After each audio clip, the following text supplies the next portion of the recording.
Hey, it's Matthew Cudmore. Welcome to Story Behind the Stone, a show where we talk service and sacrifice, connecting you with the individuals changing the way the world remembers veterans and military history. Born into a Marine family and retiring in 2020 after 40 years of continuous service, Major General James W. Lukeman has witnessed the Marine Corps story from every possible vantage point.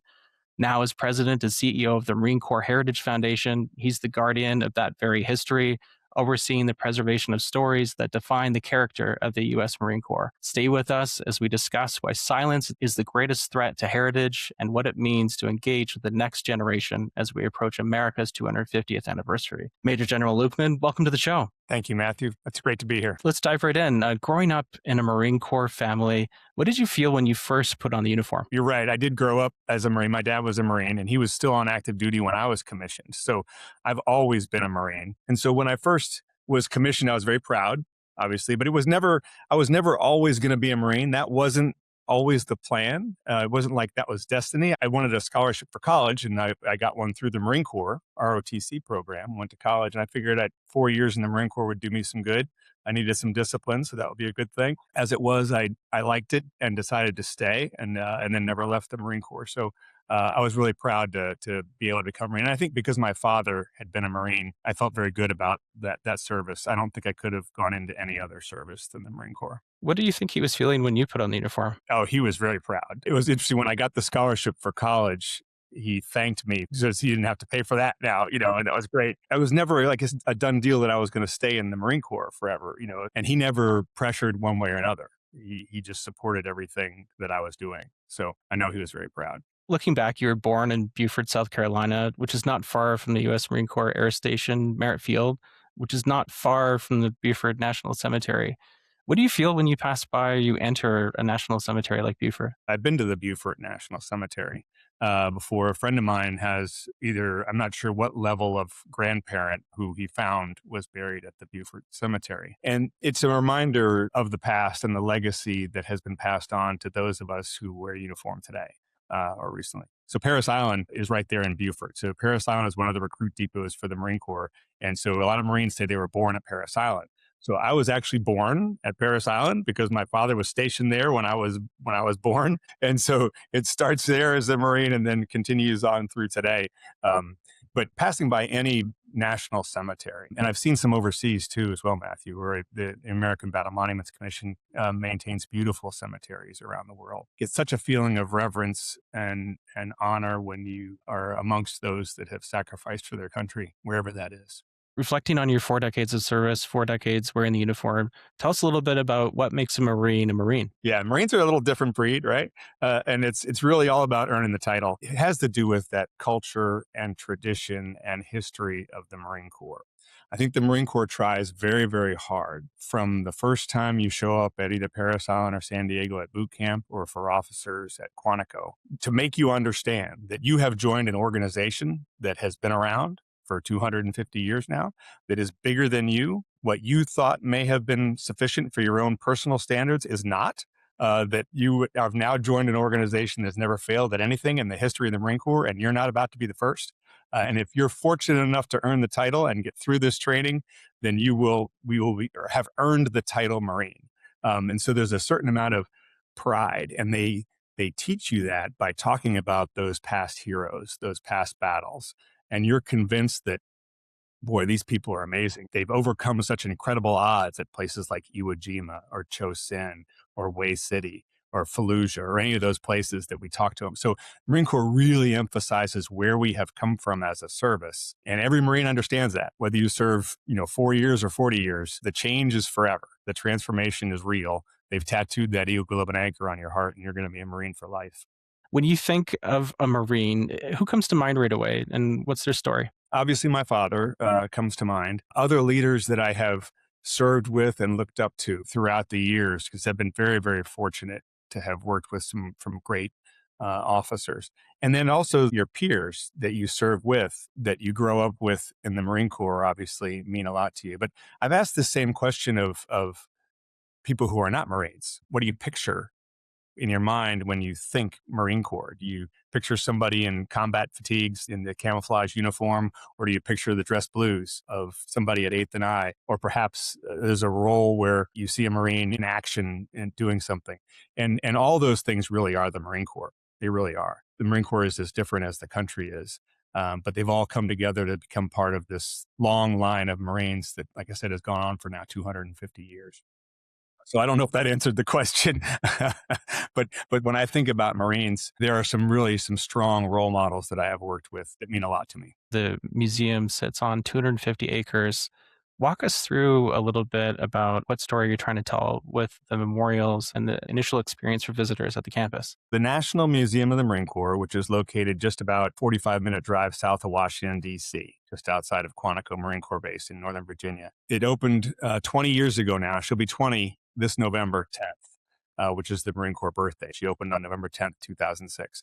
And so open every day, free admission, free parking, and open 9 to 5 every day. What we have tried to create here is an experience for a variety of different groups. So the museum serves different people different way. It's a great place to visit for everybody, but for veterans to come in here, we want every veteran to see their service honored in a way that makes them proud. And so they'll see that here in the museum, which covers 250 years of American history through the eyes of Marines inside the museum.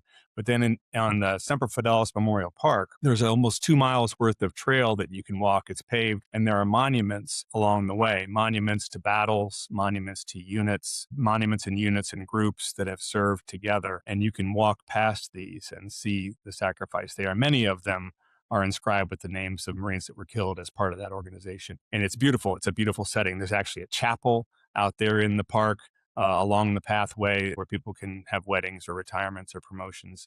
So the campus here and the museum is a place for really all phases of Marine Corps. From people get commissioned here, they get promoted here, they get awarded here, they get retired. We have funerals. We have the whole life cycle of a Marine right here in the campus at the Marine Corps Heritage Center. For folks who haven't been in the Marine Corps, it's an education. And every museum really serves to do that, to educate the public about what it means to be a Marine. And they've done a great job of having immersive exhibits here in this museum to be able to have visitors experience what it's like to be a Marine a bit. And so they go away having a much better understanding than they did when they came in. For folks who haven't put on the uniform, what do you wish the average American knew about service members who put up their hand to serve their country? Yeah, it's one of the things we talk about a lot in this country now, Matthew, is that so few Americans serve today that many Americans, it doesn't affect them personally. The fact that we have wars and people go off to fight, many Americans think sometimes they think that's somebody else's job to do that, not mine. Somebody else is going to go do that. And so what we hope people who come here to the museum understand a bit about the sacrifice, the reason that Marines stepped forward to become a Marine. Why did I take the challenge to become a Marine? One of the first galleries in the museum is called Making Marines, and it talks about boot camp and what Marines go through at boot camp to earn the title. And you can step into a booth and be yelled at by the drill instructors to try to get a feel for what it must be like. And you can see video of drill instructors correcting recruits, recruit training. But then you also see the graduation and the pride that the parents feel when their sons and daughters walk across the parade deck at the end of recruit training, and they look so good and they're so proud of what they've become as Marines to serve the country. So it's a very moving experience just to get a sense of that. So we hope that people come away with not only understanding, what the Marine Corps has done for 250 years, but what Marines stand for. Inside the main Leatherneck gallery of the museum, there are quotes inscribed on the marble around the walls of the museum. And most of the quotes are not Marines, they're other people talking about Marines. But they all talk about the character and the courage and the selfless service and sacrifice of Marines. And it's those values, those character traits that we hope people understand that that's really what our service members stand for. Very righteous values that service members embody. You said the word sacrifice earlier. For a lot of folks, it can be abstract. It's a monument, a flag, or a person. Does that word have a name, a face, a hometown attached to it for you? There's one Marine I remember I was visiting up in Walter Reed, and he had lost both legs and by stepping on an IED in Afghanistan, and he was one of the division Marines. So I'm visiting him up in Walter Reed, and he's recovering at this point, and he was there with his wife, and he's working out, and he says, "I can do 10 more pull-ups now because I'm 60 pounds lighter."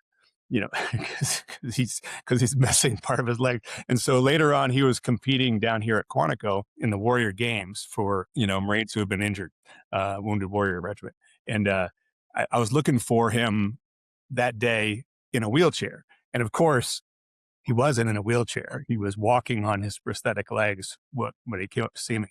So there's those kind of stories too that are very overcoming the adversity. I'm sure they sacrificed a lot for their country, but they're still very strong and very positive about life. Did you ever keep a diary, a war diary, write any postcards home? What would you have written on those pages? It is interesting. And they change over time, obviously, because, I did serve for 40 years. So I have everything from the letters I wrote from deployment to my wife when I was a lieutenant and a captain, where you have to number them because the mail comes in batches. And if you want them to read the letters in order, they have to be numbered. So my wife would send me letters or I would send her letters. She had kept the emails that I sent from Iraq in 2003 when we were deployed there. And again, this is old school email, blue screen, white letters on there and dial up modems, but she has kept those. And a lot of those, what I tried to do when I sent those kind of letters home was talk about the countryside and the people, not about the battles and the war. It's about the country that you're seeing and the people that are there, and you're experiencing these places in a new way. And every time I've been to a country like Iraq or Africa or someplace where they're operating and fighting, the local people, they're happy, they're doing their job, they're living their life, and you're hopeful that what you can create for them is a better situation. It's important what they're doing, and you feel that when you're there, that the locals, that's who you're fighting for there, is to give them a better life. You retired from the Marine Corps 6 years ago, coming up on 6 years. You're now leading the Marine Corps Heritage Foundation. How do you describe your current mission at the foundation to your family and to the individuals that you served with? So I'm very fortunate to have been able to retire from the Marine Corps and come to work for the Marine Corps Heritage Foundation. Made it a lot easier for me to retire. For one, when you separate from the Marine Corps, that can be traumatic for some folks because that's your whole life had been in the Marine Corps. But for me to be able to come onto the Marine Corps Heritage Foundation has been terrific because every day is like a family reunion here at the museum. So our offices are actually in the museum. And the mission of the Marine Corps Heritage Foundation is to preserve and share the history, tradition, and culture of the Marine Corps and educate all Americans in its virtues. So it's a terrific mission to be able to preserve and share the Marine Corps story that I've been a part of my whole life, to be able to do that here in the museum. And also to take it beyond the walls of the museum to the American people and try to share with them why I love the Marine Corps and hopefully understand what the Marine Corps stands for. I can hear it in your voice. It's more than just a building. What does it represent to you? The museum's, like I said, is terrific. It's 250 years of American history. And veterans that come here, one of the things the museum is really good for is retelling stories. So oftentimes we'll have veterans come in here and talk about their service with their family members who've never heard it before. We had one Marine, a sergeant in Vietnam, who lived in California, and his family wanted to give him a trip to the museum as a gift. He's getting older, and he came a couple of years ago. And so he came with his wife, his two daughters, their husbands, and and his grandchildren. And the family had arranged for a friend of his who he had served with in Vietnam to come down to the museum as a surprise and link up with him in the park. So we're out in the park with him and his family, and this other Marine walks up and he recognizes him right away. And immediately there's tears and hugs and all that kind of stuff. But then for the rest of the day, the two of them walk through the museum telling stories and with the whole family in tow. And they've never really heard these stories before. But this is why the museum is what it is. It allows veterans to talk through their stories and for others to hear that, sometimes for the first time and understand it. So it's perfect for that. We have a lot of reunions here at the museum. talking about taking a museum outside the walls, you did a tour in 2025. Tell us about what you heard from folks that you were sharing these stories with. Yeah, so it was the 250th birthday of the Marine Corps in 2025. So 1775, Marine Corps was born in a bar in Philadelphia. So as part of our foundation's mission, we decided to use that anniversary as a way to take the message to the American people. So when we started this, we're like, well, who are we trying to reach? I said, well, 330 million Americans. I'd like to do that. How can we do that? So we created a campaign with a lot of different aspects to it that the foundation did that with the help of the Marine Corps. We were able to go around the country spreading the word. So I spent a lot of time on the road, and we had some nationwide things. We enlisted a lot of help. One of the initiatives we did was to ask every governor of every state to have a birthday ceremony on the Marine Corps birthday, and they all said yes. And we actually had a group called the American Bakers Association that volunteered to have cakes made for this. And so that was one of the things that we did. But really, it was about recognizing across the country people who had been in the Marine Corps for 2 or 3 or 4, 20 years, had gotten out and done things in their communities across the country. So we said, well, let's identify a half dozen or so Marines like this from every state in the Union. And we'll highlight them locally with press releases. And we called it Marines Across America. And so we were able to highlight your neighbor who you may or may not know had been a Marine. It's kind of hard not to know sometimes because Marines kind of wear that on their sleeve a lot, either a bumper sticker on a car or a flag in the front yard or a tattoo or something.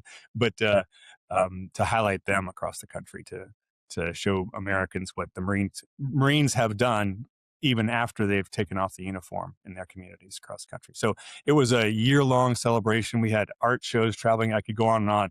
We did some really fantastic things around the country just to bring attention to the Marine Corps values. I'm really curious about those veterans, which may not have been previously recognized. Did you speak with any of them? What were they saying? To feel celebrated by their own communities like that. Well, surprised that somebody would do that, right? Because they feel like I've just done these things because this is what I do. I don't expect any recognition for it. When you take a loved one, someone you served with, to the museum, is there a place that you take them first, like an exhibit, a monument, a memorial? So it depends on the age. I have my grandchildren. I've taken my grandchildren to my oldest grandson's 12. So he's old enough to understand. The younger ones, not so much. But I've been through with them. And he wanted to ask questions about certain wars. He's very interested in World War I or World War II or something like that. So one of the places that we take everybody, I would take my family to, and I have taken my family to. We have in our gallery of World War II, we have the flag that was raised on Mount Suribachi on Iwo Jima. And that's the flag that's in the famous photograph of that Rosenthal took, which turned into the Marine Memorial in Arlington, which is a giant statue of 6 Marines raising a flag. And the whole story behind that flag and that photograph is really pretty meaningful, so that you can spend a lot of time with that. So the flag is on display and the photograph that Joe Rosenthal took. But the reason it's important is because at that point, World War II had been going on for almost 4 years. It wasn't sure we were going to win, and we'd been fighting it for a long time. And so when this photograph of the Marines raising the flag on Mount Suribachi hits every newspaper in the country, because it's just a very moving photograph, it is a symbol of victory, is what it is. And the Marines become associated with that symbol of victory through that photograph. And so that symbol means so much to the Marine Corps and to the Marines and to the country at the time. That's a pretty important artifact that we have here in the museum, one of the highlights to come see. Tell us about how you are engaging with younger generations with this history at the museum. We have a lot of young student groups here. We have an education department here in the museum. Actually, we have teachers from the 2 counties that border the museum, Prince William County and Stafford County. We've made arrangements with the county for the teachers to work in the museum full time. So we pay their salary and benefits to the county, and the teachers work here full time in the museum to support education here in the museum, but also to be able to take trunks of artifacts and things to the schools in the county to do classes there. So they work both here and in the schools across the county. But we have lots of student groups today. There was about 300, probably look like elementary school kids today. They were running around the museum because it's great to have them in here. So the education part for the children is really terrific. And the education department that works here in the museum has created everything from a worksheet to a scavenger hunt to actual lesson plans, depending on the level of engagement of the students. But it's most of this stuff, the history that they learn here, it's a better way than just trying to read a book. You can experience a little bit and go, oh, we have in the Korean War, one of the other my favorite exhibits in the Korean War exhibit. You go into a room and it's purposefully much colder than the rest of the museum. It has glass doors on it, and we keep the temperature down. And it's dark, and you're in the snow with the Marines coming out of the Chosin Reservoir. And there's a whole bit that goes through there while you're there, a storyline where you hear people talking and what they're thinking. But in the meantime, you're freezing because it's literally, it's like, in the 50s, 60 degrees inside this room on purpose to give you the feel of it. And people will always remember it when they leave. They remember that exhibit. There's another one where you walk through a helicopter and you come out of the back of the helicopter onto Hill 881 South in Vietnam, and you're there. And the Vietnam veterans are very moved by that. It's the right color dirt. It looks the same. The equipment is legitimate. Everything looks the way it was for them. And they're like, whoa, it just took me right back. We now have that all the way through Iraq and Afghanistan, exhibits that'll put you back where you were for those battles. For those veterans that are visiting folks with military history and their family, is the foundation doing anything to help them capture and preserve those stories or submitting archival content or artifacts to the museum? Certainly, we encourage folks to be able to contribute. A lot of times people don't know what to do with their things, especially when they're older and your grandfather's passing away or your father passes away and you have his their things. There is a way to contribute artifacts to the museum. We won't collect everybody's stuff because we got a lot of stuff, but some things are important for us to keep. So we encourage people to help us tell the story that way by contributing artifacts or equipment they might have. The other part about capturing stories of Marines here, that's one of the initiatives we'd like to do more of. I always want to record the conversations that I hear. And we've done that with some veterans. We have the Iwo Jima Association of America still comes to the museum every year and usually brings 9 or 10 Iwo Jima veterans here with them who are still alive, which is pretty amazing. The Chosin few comes with Korean War veterans. We have honor flights always come here to the museum. And so we have done some one-on-one recorded interviews with these veterans just to get their story. One example, the museum collected a tank that had served on Iwo Jima. And through archival research, determined that a gentleman who lived in Indiana had driven this tank in Iwo Jima. He's still alive, 101 years old. We helped the family fly him here to the museum, reunite him with his tank. And that was a local news story where everybody recorded him talking about his tank. And it's his tank, one of the ones, because he had several blown out from under him. But it was one of the ones that he drove on Iwo Jima at the time. And he survived, and the tank survived. We were able to reunite him here at the museum. So it's those kind of stories and being able to capture that for all eternity. Looking towards America's 250, what are you looking forward to? What are the things on your calendar, on your horizon? We have a great summer lineup here at the museum for the 250th. And so much of what the country, America, will be proud of for their 250th birthday is what the Marine Corps has been proud of for its 250th last year and for the whole time we've been here. But there's always a summer lineup at the museum. We have outdoor concerts in front of the museum in the evenings on Thursday nights. They're free and open to the public. You just bring a lawn chair and set it up. And the concert we'll have the president's own band here. We'll have the commandant's own drum and bugle corps. We'll have an Army band. We'll have a couple Navy bands come down. One night on July 2nd, so right before the 4th of July weekend, we'll have the drum and bugle corps of the Marine Corps and the fife and drum corps of the Army bands here together to perform. So I don't know if it's going to be a battle of the bands, but that's on July 2nd here, just out front of the museum. And then there'll be a lot of special activities. One of the things we like people to do is we'll give them a little American flag and they can go place it wherever they'd like in Semper Fidelis Park. There's commemorative bricks, benches, memorials, remembrances of people out there in the park. And a lot of folks will go out and place a flag out there in the park. So we'll do that too over the 4th of July weekend here at the museum. But it's a whole summer worth of activities here. It's just a fun place to be. And we've got a classic car show on June 27th in the parking lot. So there's a lot to do here. So our website, the place to find this stuff is at the website, really. So marineheritage.org. If you go there, it's got not just the activities that we're doing, but all about the museum. And you can learn all about it. There's a virtual tour. So you can actually take a tour of the museum virtually as part of that website. So that's the place to go if you want to know what we're doing this summer. For listeners that want to support the foundation's mission, are there any volunteer or donor opportunities that are coming up? Yeah, absolutely. So we are a nonprofit. So the Marine Corps Heritage Foundation, which is at that website, marineheritage.org, we are a nonprofit. So the guys before me, I've only been here 6 years, but the people before me and the organization here was able to raise an incredible amount of money to build this beautiful museum with private donations. Hundreds of thousands of Marines and patriotic Americans contributed to this place.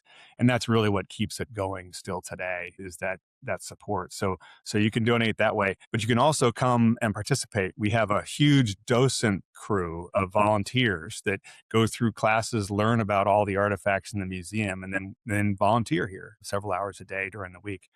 So there's lots of opportunities to support that way. Just look at marineheritage.org. There's a button on there that says, how do I support the museum? And you can take a look at that. Major General Lukeman, I want to thank you so much for coming on the show today, sharing more about the foundation and about what's connecting you and motivating you to that mission. It's been such a pleasure to chat with you. Matthew, thank you for what you're doing to preserve and share these veteran stories forever. It's so important to all of us that you do this. So thank you for having me, and thanks for doing what you do.